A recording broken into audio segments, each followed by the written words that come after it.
today's fast-paced world, it can be easy to forget the simpler things in life, let alone our past. People like Judy, board president of the Dyersville Area Historical Society, make sure that nothing is forgotten. Pretty soon another generation will pass and people will forget that there were businesses here, certain homes, and if somebody doesn't take the time to preserve all that information, it will be lost. When the memorial building was listed in the National Register of Historic Places in April of 2013, the Historical Society wanted to make sure one missing piece wasn't forgotten. In this particular situation with the clock, the memorial building was built in 1929. The first one had burned, and this was constructed in 1929, and that was a tough time in America's history.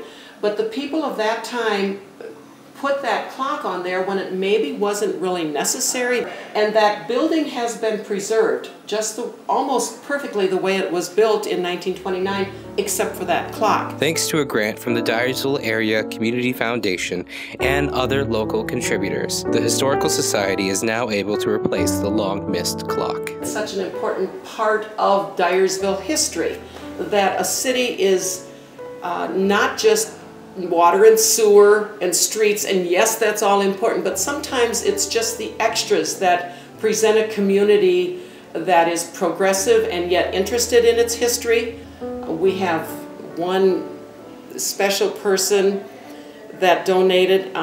She was killed in a car accident last, I think it was December, and her parents came to me and said, we want to donate. I was overwhelmed with the amount they gave, and they said every time that they looked at that clock, they would realize how little time Brittany had on this earth.